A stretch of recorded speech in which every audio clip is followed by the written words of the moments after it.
चलिए मंत्र पाठ। ओम सहना भवतु सहनौ भुनक्तु सह वीर्यं करवावहै तेजस्विनावधीतमस्तु मा विद्विषावहै। ओम शांति शांति शांति। अब पुरुष बराबर जीवात्माओं की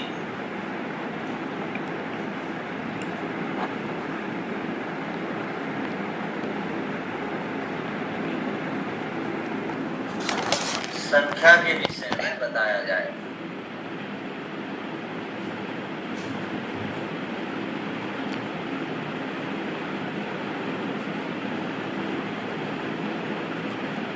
सर्वप्रथम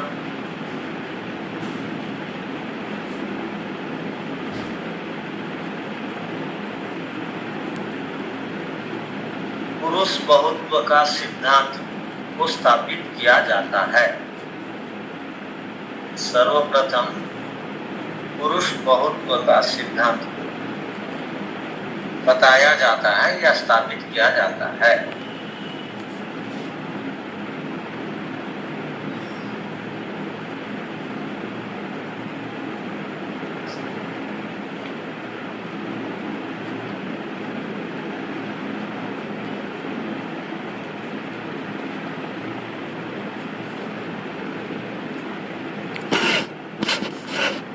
कोई जन्म ले रहा है,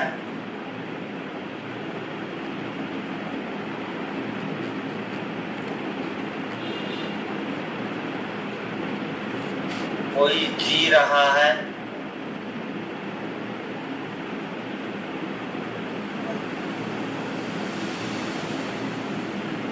और कोई मर रहा है।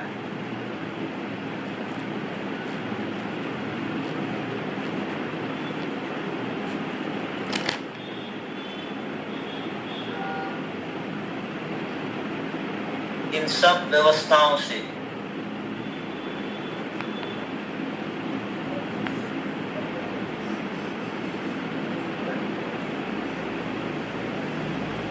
एक ही काल में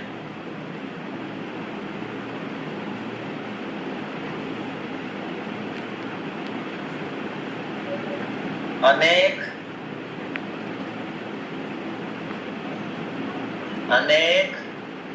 जन्मते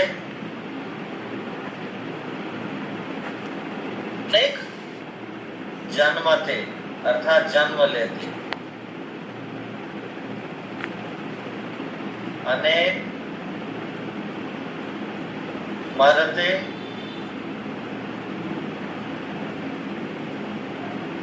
और अनेक जीते हैं।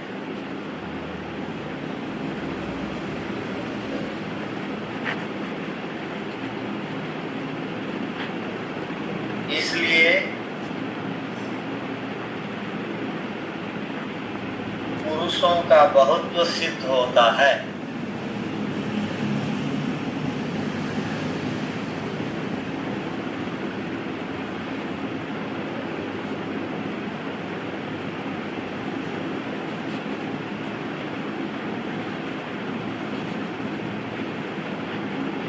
अर्थात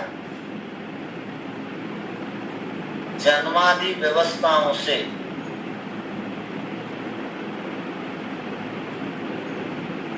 आत्मा एक नहीं है।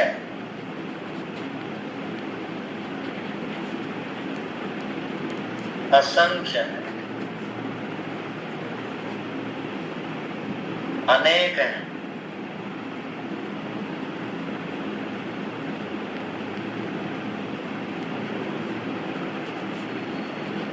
पूर्ण विराम। आप अलग हैं,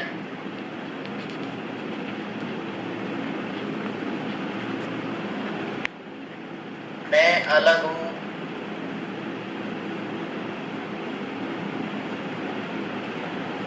वह अलग है,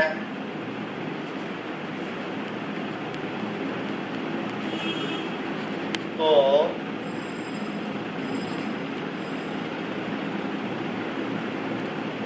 आत्मा एक कैसे हो सकती?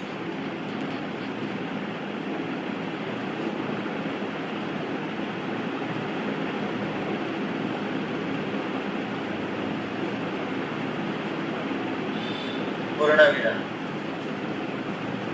किसी का जन्म हो रहा है,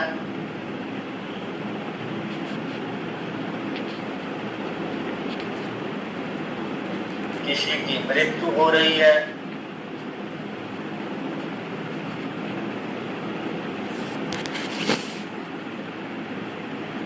इसका तात्पर्य है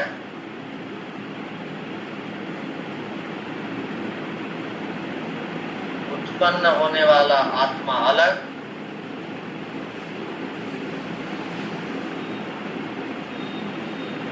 अल्प विराम, मृत्यु को प्राप्त करने वाला आत्मा अलग।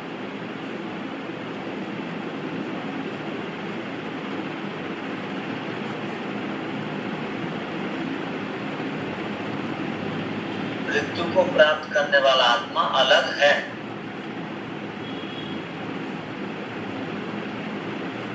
पुरुष एक होने पर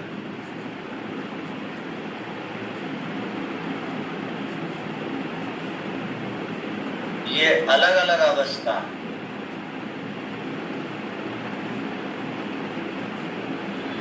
संभव नहीं हो सकता।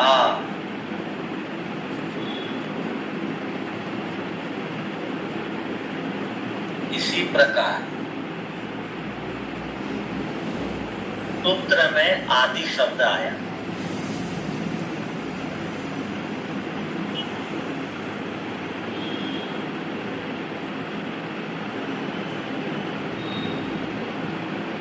आदि शब्द से कुछ आत्माएं मुक्ति को प्राप्त हो चुकी हैं,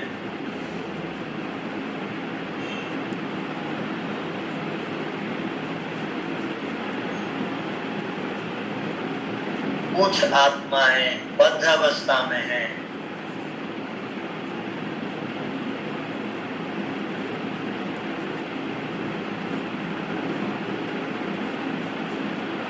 इसको ग्रहण करना चाहिए।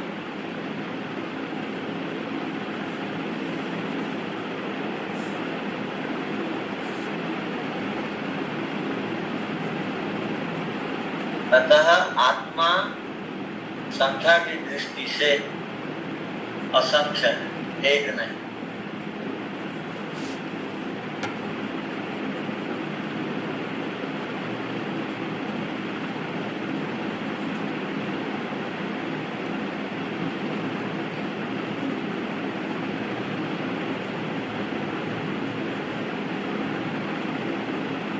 तो पुरुष बहुत्व सिद्ध हो गया इससे।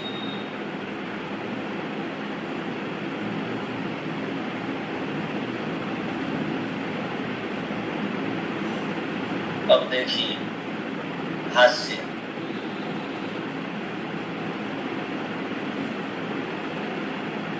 जन्मादि व्यवस्थातः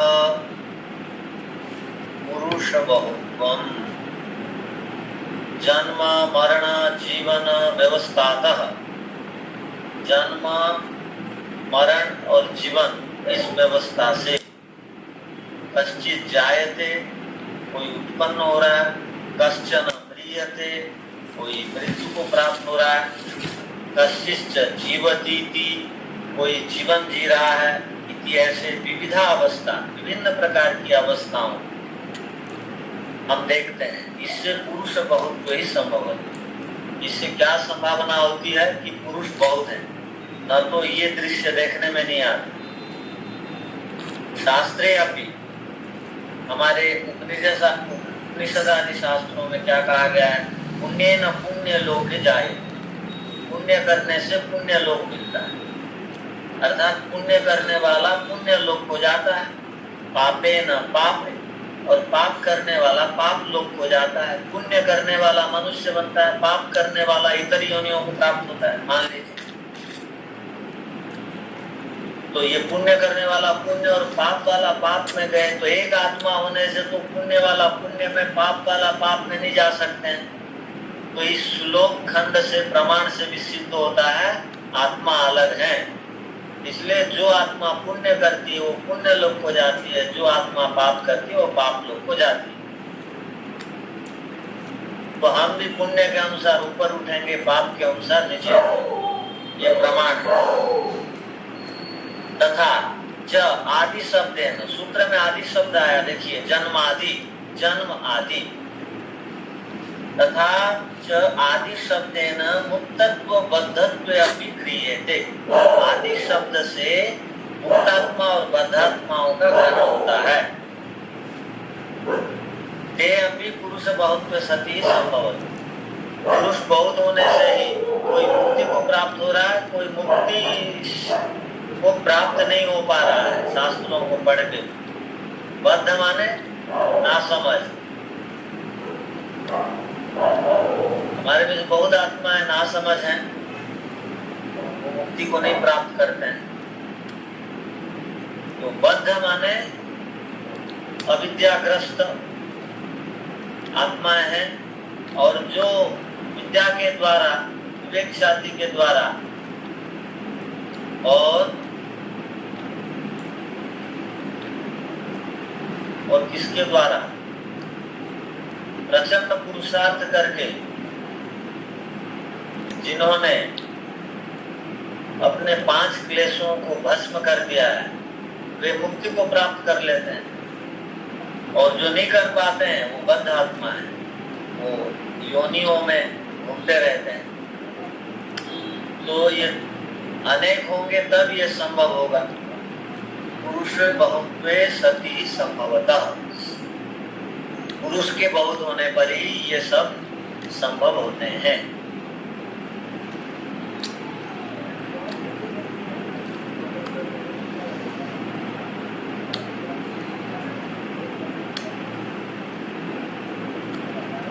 ये आप समझ गए हो।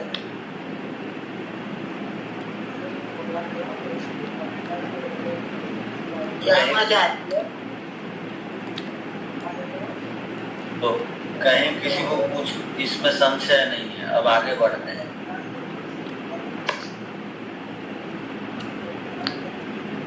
पूर्व पक्षत्वेन उच्यते, पूर्व पक्ष की ओर से कहा जाता है।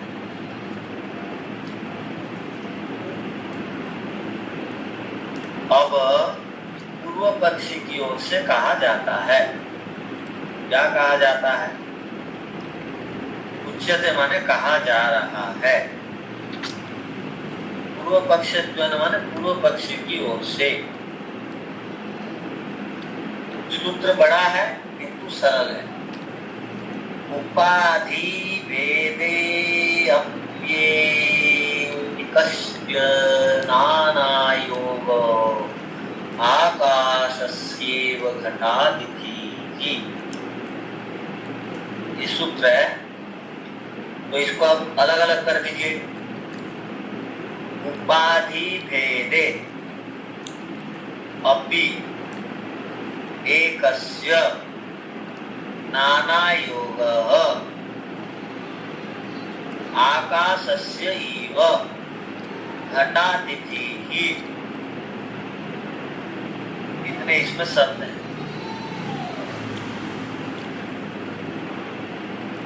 अब उपाधि किसको कहते हैं उसको समझिए। उपाधि का अर्थ होता है, आप लोगों को पता है उपासना शब्द आप सुनते हैं, उप धन आसन, उपासना उपासना। तो उप का मतलब आप लोग जानते हैं, समीप समीप समीप। तो यहाँ भी उपाधि में उप है, और धी माने धारण करना। जो पहले नहीं था अब उसको मैं धारण कर लिया, या उपाधि के पास में पहुंच गया, तो उसको उपाधि बोलते हैं। पहले नहीं था। कोई जन्म लेते ही बीए होल्डर, एमए होल्डर नहीं हो जाता, डिग्री होल्डर नहीं हो जाता, डिग्रीधारी नहीं होते हैं। वो पढ़ाई लिखाई करते हैं तो उपाधि के सम्मुख पहुंचते हैं। तो जो पहले नहीं था अब आया वो उपाधि है। उपाधि का अर्थ यहाँ पर जो बता रहे हैं, उपाधि भेदे जो शब्द है, यहाँ उपाधि का अर्थ उपाधान ले रहे हैं और आश्रय ले रहे हैं। उपाधि का अर्थ होता है उपाधान, उपाधान का अर्थ होता है आश्रय। आश्रय, आश्रय माने आधार, जिसके सहारे से, जिसके आश्रय से तो हम उसका आश्रय लेते हैं। तो आत्मा की उपाधि क्या है? शरीर है। आत्मा इसमें आश्रय लिया हुआ है। जब तक शरीर रूपक आश्रय को आत्मा नहीं ले लेता तब तक आत्मा मोक्ष को प्राप्त नहीं हो जाता और अपने जो बचे हुए भोग है उसको काट नहीं सकता। कोई ना कोई एक शरीर रूपक उपाधि को आत्मा को प्राप्त करना पड़ेगा। तो उपाधि भेदे का अर्थ क्या हो गया? उपाधि बहुत प्रकार से है, शरीर बहुत है, उपाधि बहुत है। आपको बहुत प्रकार की उपाधियां मिलती हैं। आप लोग कोई डॉक्टर बनते हैं, कोई इंजीनियर की उपाधि, कोई और विशिष्ट गुणों की उपाधि को प्राप्त होते हैं। और आजकल दो नाम बड़े प्रसिद्ध हैं। इन उपाधियों को बड़ा गौरव से ध्यान दिया जाता है। इन उपाधियों आज के लोग उसको बड़ा वो मानते हैं, महत्व देते हैं। एक IAS, एक IPS, इसको बहुत महत्व दिया जाता है। तो ये भी उपाधि है, ये पहले नहीं थी, तैयारी करके ये उपाधि मिली। तो उपाधि भेदे अपि एकस्य नाना योग, उपाधि के भेद होने से एक पदार्थ को नानात्व करके कह दिया जाता है। एक ही पदार्थ उपाधि के कारण बहुत हो गया, ये कहना चाह रहे हैं यहाँ नाना योग का। एक ही पदार्थ बहुत बन जाता है, अर्थात एक पदार्थ उपाधि के कारण, आश्रय के कारण बहुत बन गया। कैसे? उदाहरण दिया गया, आकाशस्यैव, आकाश के समान, घटादि भी, घटादियों के द्वारा। अब देखिए, आकाश तो एक है। आप जिस शहर में रहते हैं वहां का आकाश क्या है? आप कोई मुंबई से हैं तो मुंबई का आकाश, कोई भुवनेश्वर से हैं तो भुवनेश्वर का आकाश, कोई कोलकाता से है तो कोलकाता का आकाश। तो आकाश बदल गया, कलकत्ता का आकाश। अब कलकत्ता का आकाश और मुंबई का आकाश और दिल्ली का आकाश और बेंगलोर का आकाश ऐसे बोलते हैं। और हरियाणा और पंजाब आदि में जब गेहूं काटते हैं, उत्तर प्रदेश आदि में, तो पैरा जलाते हैं, तो उससे बहुत आकाश जो है दूषित हो जाता है। तो उस समय क्या बोलते हैं? उस समय क्या बोलते हैं? इस क्षेत्र का आकाश जो है बहुत भयानक है, दूषित है बोलते हैं। किंतु आप जिस शहर में रहते हैं या जिस जगह रहते हैं उतना दूषित नहीं है वो आकाश। किंतु हरियाणा का आकाश दूषित हो गया क्योंकि वहां पैरा जला, जला देते हैं किसान लोग, तो उससे दूषित हो गया। तो हम अब क्या बोलते हैं? यहाँ का आकाश दूषित है बोलते हैं, क्योंकि वो दूषित नहीं था और उपाधि मिल गई, तो वहाँ का आकाश अलग हो गया। तो किंतु अब ये बताइए, वहाँ का आकाश दूषित हो गया, बेंगलोर का आकाश नहीं हुआ है, भुवनेश्वर का आकाश ठीक है, तो आकाश बदल गया ना। एक ही आकाश का कुछ क्षेत्र दूषित हुआ, एक ही आकाश का कुछ क्षेत्र, आकाश का कुछ क्षेत्र दूषित हुआ। किंतु ये क्या कहना चाह रहे हैं? पूर्व पक्षी कहना चाह रहे हैं आत्मा तो एक ही है, आत्मा एक ही है, जैसे आकाश एक ही है, किंतु बोलने के लिए हम क्या बोलते हैं, ये दिल्ली का आकाश, हरियाणा का आकाश वह खराब हो गया।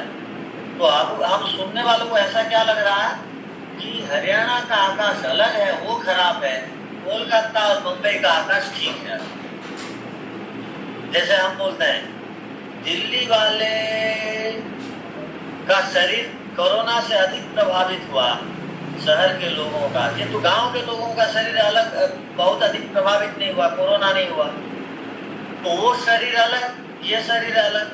तो वो शरीर अलग है, उसको देख करके अब आकाश को भी अलग मान लिया गया। ऐसे एक तर्क दिया गया है, एक आकाश है। तो अब क्या होता है, आपके घर में घड़ा है और गुरुकुल में भी घड़ा है, और कलकत्ता के घर के लोगों के यहाँ भी घड़ा है।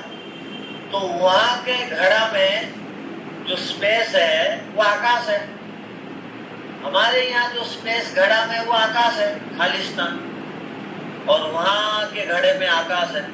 तो हम लोग क्या बोलते हैं, ये पहले वाला घड़ा 1 नंबर घटाकाश, और आपके घड़ा में भी आकाश है क्या, तो 2 नंबर घटाकाश, 3 नंबर घटाकाश, 4 नंबर। यदि आपके घर में 10 घड़ा हैं तो क्या बोलेंगे, 1 नंबर घटाकाश, 2 नंबर घटाकाश, 3 नंबर घटाकाश, 4 नंबर घटाकाश। तो आकाश अलग हो गए, 4 नंबर घट वाला आकाश, 5 नंबर घट वाला आकाश, अलग अलग हो गए। तो जिस प्रकार आकाश एक है और घड़ा के अनुसार या और किसी के कारण से उसको अलग अलग हम कहते हैं। और घर का आकाश को क्या बोलेंगे, मठाकाश। घर घर बोलते हैं मठ, मठ माने घर। संस्कृत में, हम हिंदी में मठ माने घर लेते हैं, वही मठ उड़िया में मठ बोलते हैं आलसी को। और इसलिए जो कुछ काम नहीं करते वो मठाधीश बन जाते हैं। अब भारत में जितने गांव हैं उससे अधिक मठाधीश हैं, मंदिर है, साधु संत हैं। वो एक एक गांव का ठेका ले लेंगे आलस्यता छोड़ के, तो आज भारत की स्थिति जैसी है वैसी होगी हो, नहीं लेते हैं ठेका।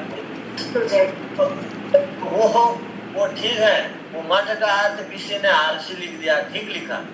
वो सब आश्रम बना के पड़े, बाहर निकल नहीं रहे, समाज सुधार के कार्य में लग नहीं रहे। और आपको पता है, उड़ीसा में मैं प्रचार में जाता हूँ, तो उड़ीसा के 3-4 जिले में बहुत भयानक स्थिति है। एक ही गांव में गया, उड़ीसा का एक जिला है कंधमाल, फुलवाणी। वो एक एरिया में बहुत कश्मीर जैसे ठंडक पड़ती है, ठंड लगती है। तो उस एरिया में मैं गया, तो एक गांव में 3 देश के पादरी हैं, प्रचार के लिए आए हुए हैं। अमेरिका, इंग्लैंड के और जर्मनी के पादरी हैं। वो वहां से संकल्प लेके आए हैं कि हम पूरे जिले को जो है हम अपना धर्म वाला बनाएं। तो वो, उनको भाषा आती नहीं, वहां का भोजन छोड़ के ओडिशा जैसे, वो ओडिशा में इसलिए वो रह गए उस क्षेत्र में कि वहां बहुत ठंड पड़ती। तो एक गांव में 3-3 देश के प्रचारकों को देखे।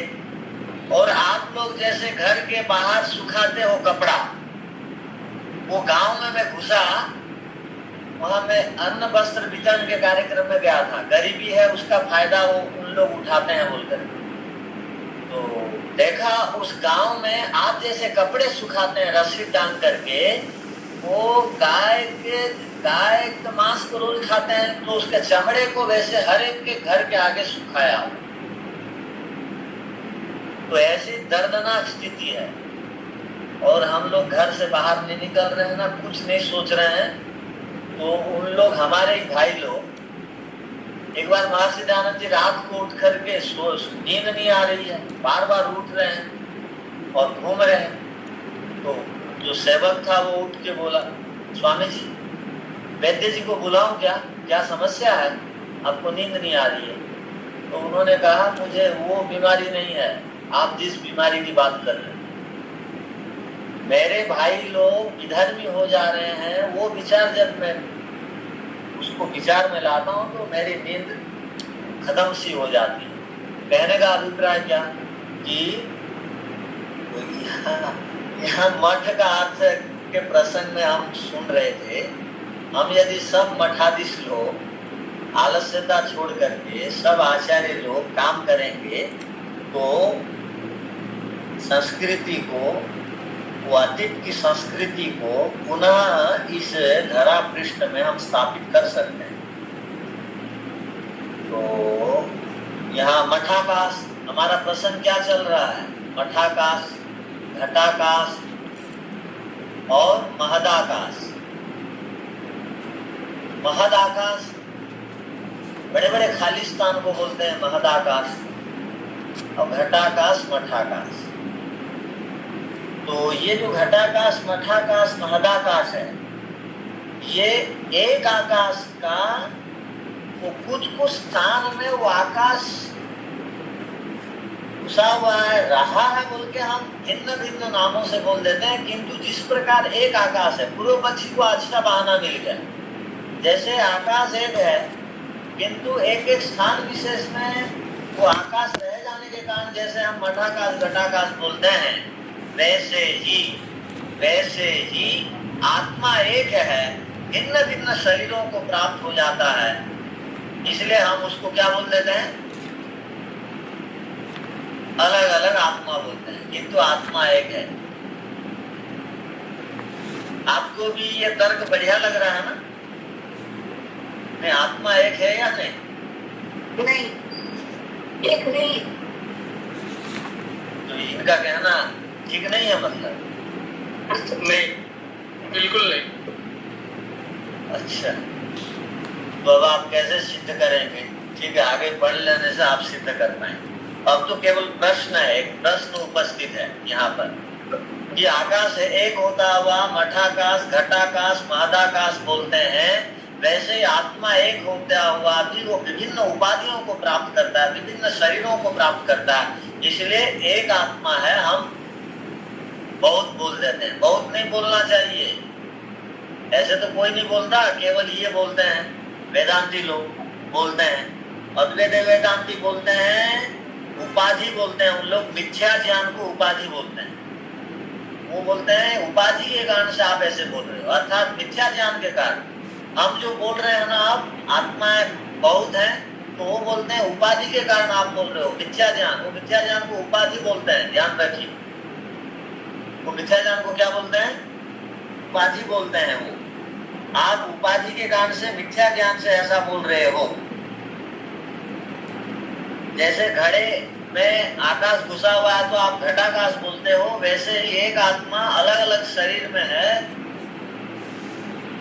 वो अंश के रूप में, तो वो उसको आप ऐसा बोलते हो। तो इस पर भी हम विचार करेंगे, किंतु उनका कथन ऐसा है, तो उन लोग हमको बोलते हैं आप लोग भ्रांति में हो, मिथ्या ज्ञान है तो भ्रांति में हो, हम लोग को बोलते हैं, क्योंकि आप आकाश जैसे एक होता हुआ उसको घटाकाश मठाकाश बोलते हैं, वैसे आप एक आत्मा को अलग अलग शरीर को प्राप्त हुआ बोल के अलग अलग बोलते हो। ये बात ठीक नहीं है, ये उनका कहना है। अब सूत्र का अर्थ पहले हम लिख लेते हैं। 150 पूर्व पक्षी की ओर से कहा जा रहा है कि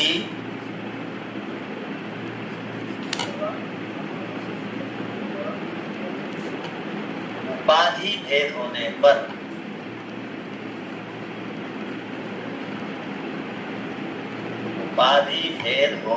भी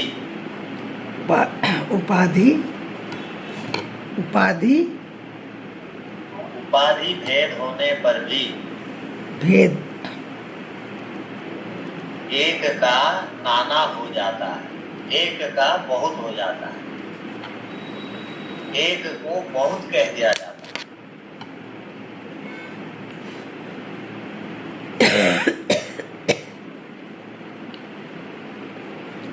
अर्थात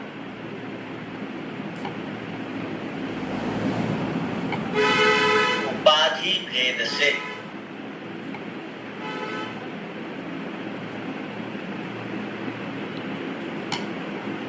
उपाधि अर्थात आश्रय,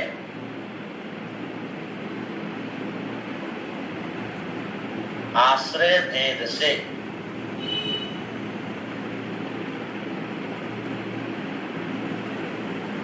पुरुष की अनेक संख्या हो सकती है।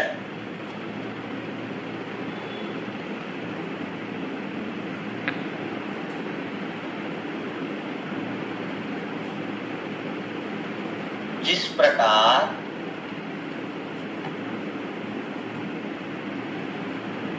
आकाश के एक होने पर भी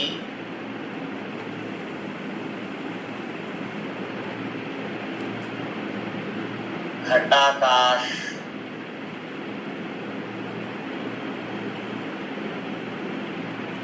मठाकाश,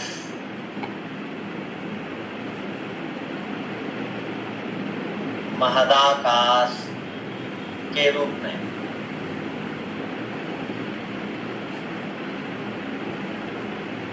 अनेक आकाश बन जाते हैं,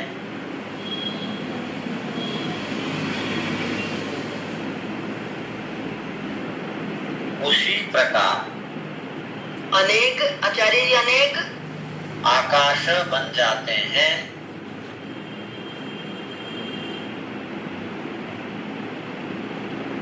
उसी प्रकार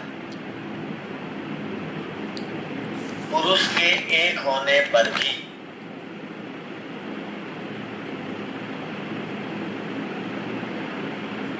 पुरुष के अनेक बनते हैं।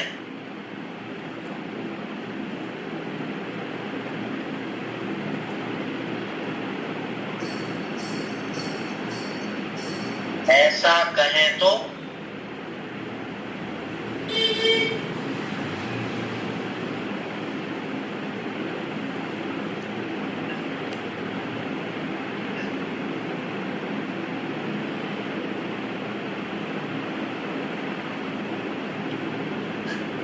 इतनी बात समझ में आ गई कि और लिखवाना पड़ेगा इस पर। समझ में आ गई? ठीक है आचार्य, ठीक है। अब देखिए,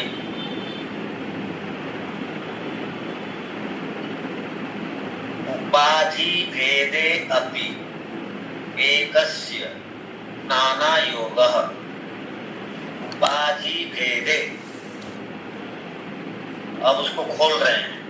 उपादान भेदे, उपाधि को उपादान भी बोलते हैं। आश्रय भेदे, उसको आश्रय भी कहते हैं। अपि भी, स्यात्, हो सकता है, एकस्य, एक का, पुरुष का, नाना योजना, नाना प्रकार की कल्पना, बहुत्वम इति यावत्, बहुत्व की कल्पना आप कर सकते हैं। एक की बहुत की कल्पना कर दीजिए। आकाशस्यैव घटादिभिः, यथा जैसे घटादिभिः उपाधि भी, जिस प्रकार घटादि उपाधियों के द्वारा घट गर्त, गर्त माने गड्ढा, घट माने घड़ा, घड़ा का गड्ढा, और गृह रूपाधान आश्रय, और घर उपाधान आश्रय बनता है। आकाशस्य, आकाश का, नाना योजना, नाना प्रकार की ये जो योजना बनती, अर्थात बहुत्वम उच्चते, अर्थात जो अनेक प्रकार आकाश बन जाते हैं, तो उससे बहुत्वम उपचर्य, इससे आप बहुत्व की बात करते हैं। अर्थात आपका अर्थ, हमको सिद्धांती को पूर्व पक्षी ये कह रहा है, आप एक आत्मा को बहुत बोलते हैं, कथन करते हैं। जैसे एक आकाश को लोग बहुत बना करके कथन करते हैं।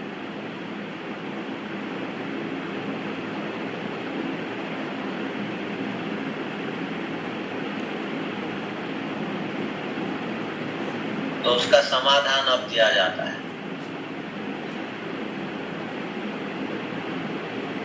समाधत्ते, तो कोई प्रश्न आ गया हो उसका समाधान ना होता हो ऐसी तो बात नहीं। प्रश्न है तो समाधान है, रोग है तो चिकित्सा है। तो यहाँ क्या है समाधान? उपाधिभिः विद्यते न तु तत्वान्। ये क्या कहना चाह रहे हैं? समाधान दिया जाता है सिद्धांति के द्वारा, उत्तर पक्षी के द्वारा। क्या बोलते हैं? हम मानते हैं उपाधियां अलग अलग हैं, उपाधियां अलग अलग हो सकती हैं। एक आदमी, हमारे एक आचार्य जी हैं, वो आज भी सेम में है और आज भी सेम में गोल्ड मेडलिस्ट है। कहने का अभिप्राय, वो व्याकरणाचार्य, दर्शनाचार्य, साहित्याचार्य, एम.ए, वेदाचार्य, ज्योतिषाचार्य, उनको पढ़ने का बहुत शौक है तो वो एम.ए हुए। तो बहुत प्रकार की उपाधियां आ गई। तो एक व्यक्ति में बहुत सारी उपाधियां हो सकती है। एक पदार्थ, हम मानते हैं उपाधियां अलग अलग हो सकती, तो उससे आप क्या कहना चाहते बताइए? उपाधियां अलग हो गई तो उसको आधार बना करके आप क्या कहना चाहते? आपका उद्देश्य क्या है बोलने का? ये बोल रहे हैं आपने एक मोटा स्वरूप दे दिया, एक आकाश है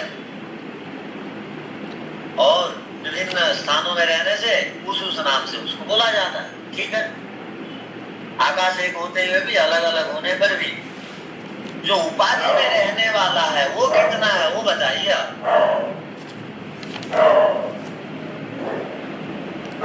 जो उन उपाधियों में रहने वाला है वो अकेला है।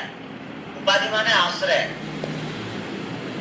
विभिन्न प्रकार के पात्र हैं, उसमें गर्त है, तो उसमें एक एक आकाश का एक एक भाग विद्यमान है। किंतु ये पूर्व पक्षी को खंडन करते हुए सिद्धांति कहते हैं, ये आप बताओ एक आदमी 8 आचार्य क्या है? तो आदमी एक है कि 8 है बताइए? कितने हुआ? कितना है? एक ही है। एक ही है, उसकी उपाधि अलग है, 8 है। वैसे ही आकाश मूल रूप में एक है, वो भिन्न भिन्न आश्रय में रहता है, स्थान में रहता है, तो हम अलग अलग बोल देते हैं। उस उदाहरण को देकर के आप आत्मा को ऐसा जो कहना चाह रहे हो, ये उससे संबंधित नहीं होगा। अलग अलग शरीर होते हुए भी एक आत्मा है, ऐसी बात नहीं है। उपाधि के बहाने में आप एक आत्मा ये जो कहना चाहते हो ये ठीक बात नहीं है, ये कहना चाह रहे हैं सिद्धांत। आश्रय भिन्न भिन्न हो सकते हैं, किंतु आश्रय वाला जीवात्मा के क्षेत्र में वो एक नहीं है, वो अलग अलग है। यहाँ भी आश्रय अलग अलग हो सकते हैं, किंतु आकाश एक है। तो वो उदाहरण देकर के आप जीवात्मा के क्षेत्र में यदि जबरदस्ती उसको लगाना चाहेंगे तो वो ऐसा नहीं हो सकता है। तो आकाश तो एक ही माना जाता है, अनेक नहीं। परंतु पुरुष को अनेक माना जाता है, एक नहीं, ये कहना चाह रहे हैं। दोनों बात को पकड़िए। आकाश को एक माना जाता है, अनेक नहीं, ठीक है, किंतु पुरुष को एक नहीं माना जाता है, अनेक माना जाता है शास्त्रों में। अब क्यों माना जाता है आगे समाधान करेंगे। आपने जो कहा आकाश के साथ तुलना दे करके पुरुष एक है, ये कथन आपका ठीक नहीं है। क्यों नहीं है आगे हम स्पष्ट करेंगे, किंतु आप उस आकाश के साथ ये बताना चाह रहे हैं कि ये ऐसा, तो ये कथन ठीक नहीं है। आकाश एक है, उपाधि भेद है, किंतु पुरुष एक नहीं है, अनेक है। इसको वो हम और समझेंगे। अच्छा, आप कुछ पूछ रहे थे क्या? आचार्य जी, हाँ जी। न तू तद्वान क्या मतलब हुआ? ना तू तद्वान का अर्थ होता है वान माने युक्त, जो आश्रय वाला है, अर्थात आश्रय वाला जो वो घट के अंदर आश्रित है वो एक है। वान माने वाला, जैसे धनवान माने धन वाला, वैसे यहाँ पर तद्वान माने वो आश्रय वाला। आश्रय भिन्न भिन्न है, शरीर भिन्न भिन्न है, अर्थात घटाकाश मठाकाश ये भिन्न भिन्न है, किंतु जो आश्रय वाला है, जो घट और मठ और शरीर आदि में रहता है वो एक है। आकाश के क्षेत्र में बोल रहे हैं। तो तद्वान माने वो आश्रय वाला, वो एक है। उपाधि किंतु अलग अलग। वो आकाश के क्षेत्र में ठीक है, उसको हम मानते हैं, किंतु जीवात्मा के क्षेत्र में ये नहीं है। जीवात्मा एक नहीं है, पुरुष एक नहीं है, अनेक है। इतना ही सूत्र में विषय बताया गया। अब आगे और उसको स्पष्ट करेंगे। तो ठीक है, इतना आप समझ गए।